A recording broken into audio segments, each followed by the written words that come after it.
मित्रहो नमस्कार। मागच्या व्हिडिओमध्ये आपण राजकीय पक्ष मतदारांना आमिष दाखवून त्यांना भ्रष्ट कसं करण्याचा प्रयत्न करतात यावर आपण विवेचन केलेलं होतं। मुळात लोकशाहीत राजकीय पक्ष ही त्याची गरज असते।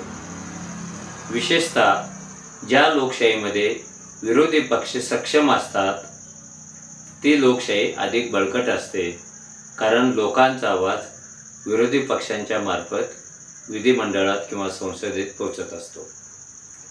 लोकशाही आहे म्हटल्यानंतर सत्तेची स्पर्धा येते, मत मिळवण्यासाठीची स्पर्धा येते आणि ती स्पर्धा कोणत्याही टोकाला जाऊ शकते। निवडणुकीच्या पार्श्वभूमीवर अनेक पक्ष जन्माला येतात आणि निवडणुका झाल्या की ते नाहीसे पण होतात, पुन्हा पावसाळ्याप्रमाणे निवडणुकीच्या काळात उगवतात। ही निवडणूक महाराष्ट्रात चालू आहे म्हणून महाराष्ट्रापुरता विचार करायचा झाला तर 12 कोटीचा महाराष्ट्र आहे आणि मान्यता प्राप्त, मान्यताहीन, नोंदवलेले, न नोंदवलेले असे जवळजवळ 250 पक्ष महाराष्ट्रामध्ये आहेत। हे सगळे पक्ष मतदारांच्या समोर जाणार आहेत। ते नुसतेच जाणार नाहीत, त्यांचा खरा खोटा अजेंडा पण घेऊन जाणार आहेत आणि आपल्या मतदाराला राजकीय पक्षांचा अजेंडा वाचण्याची सवय अजून लागलेली नाही आहे आणि तो गांभीर्याने प्रकाशित करण्याची सवय राजकीय पक्षांनाही लागलेली नाही आहे। मतं मागताना पक्षांना सांगावं लागतंय की येणाऱ्या 5 वर्षात आम्ही काय करू, त्यासाठी ते त्यांचा जाहीरनामा तयार करतात।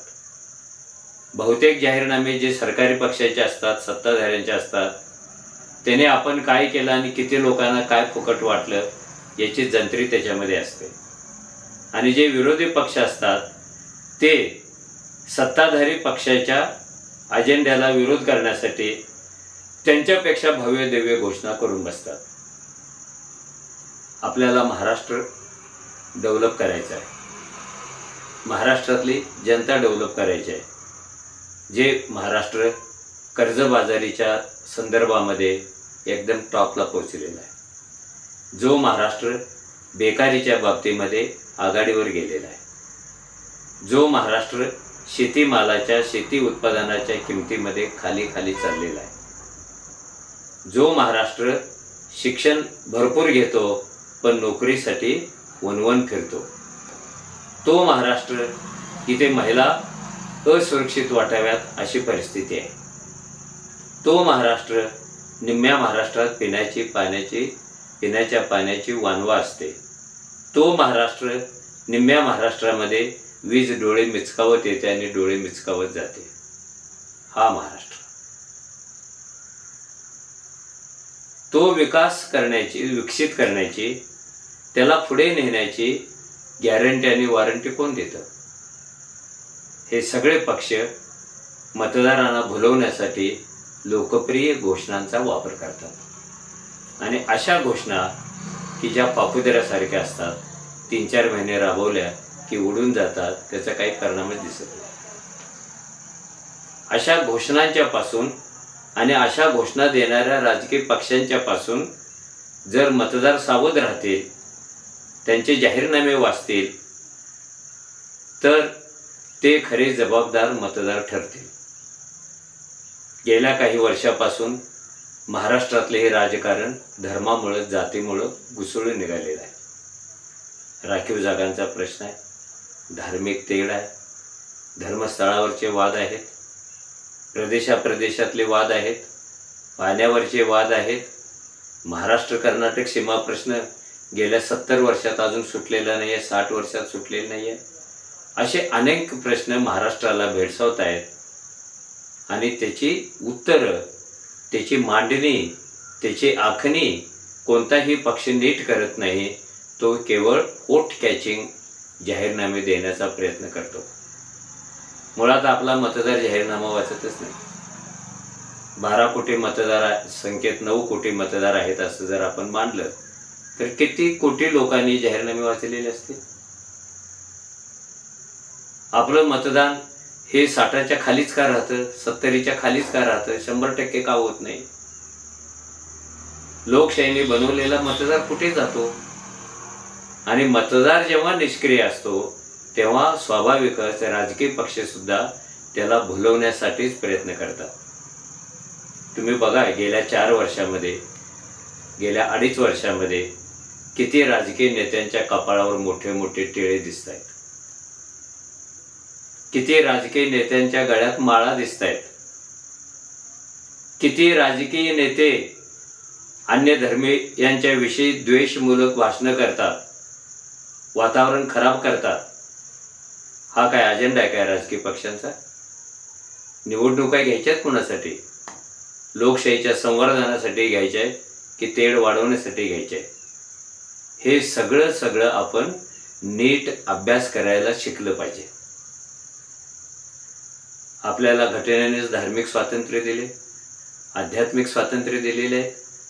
हे नवे पुढारी कोण तुमच्यासाठी नवे देव आणणारे? हे नवे पुढारी कोण तुमच्या अध्यात्मासाठी अनुदान देणारे? जगातलं कोणतेही अध्यात्म, जगातली कोणतीही भक्ती, जगातली कोणतीही श्रद्धा सरकारने पाठवलेल्या मनी ऑर्डरवर चालत नसते. ती आपल्या घामातूनच उगवते, ती आपल्या मनातूनच उगवते. अशा कितीतरी गोष्टी मी सांगेन, पण ह्या राजकीय पक्षांच्या भाऊगर्दीमध्ये कदाचित ह्या महत्त्वाच्या गोष्टी समजून घेण्याकडे तुमचं दुर्लक्ष होईल. कोणता पक्ष आहे? असे किती पक्ष महाराष्ट्रात आहेत की जिथे झेंड्याला कापड नाही म्हणणारे पक्ष आहेत आणि झेंडा धरायला माणूस नाही म्हणणारे पण पक्ष आहेत. नवरा अध्यक्ष, बायको सेक्रेटरी असेही पक्ष आहेत. एकाच पक्षातून फुटून बाहेर पडलेले अनेक तुकडे झालेले पक्ष आहेत. ज्यांचा कुणीच निवडून येत नाही त्यांचा मंत्री होणारे पक्ष आहेत. आणि आम्हाला मंत्री व्हायचंच नाही, सत्तेत जायचंच नाही म्हणणारे पण पक्ष आहेत. लोकशाहीत मिळणाऱ्या स्वातंत्र्याच्या नावाखाली या सर्वांचा जन्म होत असतो. तो आपण रोखू धरू शकत नाही, पण त्यांच्या वर्तन व्यवहाराचा, त्यांच्या हालचालीचा, त्यांच्या अजेंड्याचा तरी आपण विचार करायला पाहिजे.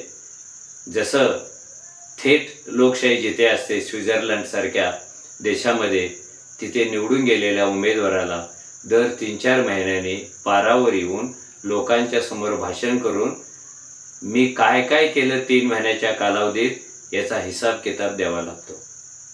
आपल्याकडे एकदा निवडून गेला की 5 वर्षे लोकांना भेटतच नाही. अशा उमेदवारांना निवडून देऊ नका. एकदा निवडून गेला की आपल्या कामाचा हिसाब किताब कोणी द्यायला येतच नाही.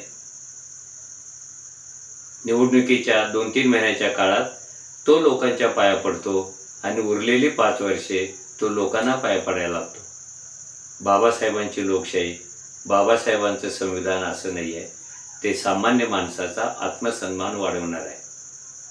म्हणून जे फसव्या घोषणा देत आहेत त्या घोषणांना काही आधारच नाही, त्या कधीच अंमलात आणता येत नाही, असे करणारे पक्ष, धर्मात राजकारण मिसळणारे पक्ष, संविधानाला धक्का देऊ पाहणारे पक्ष, लोकशाहीचा संकोच करू पाहणारे पक्ष आणि जे आंधळे पांगळे आहेत आणि वेड्यासारखे राजकारणात उतरतात असे पक्ष यांच्यापासून सावध राहा.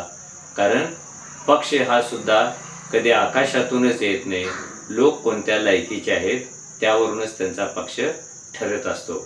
कृपा करून आपण आपल्या आत्मसन्मानाला तडा जाऊ देऊ नका. मतदार म्हणून आपल्यावर असलेल्या जबाबदारीला तडा जाऊ देऊ नका.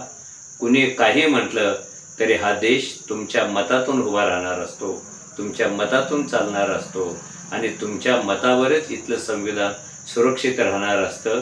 ह्या सगळ्या गोष्टींचा जाब तुम्ही येणाऱ्या पक्षांना जरूर विचाराल अशी अपेक्षा आहे. धन्यवाद.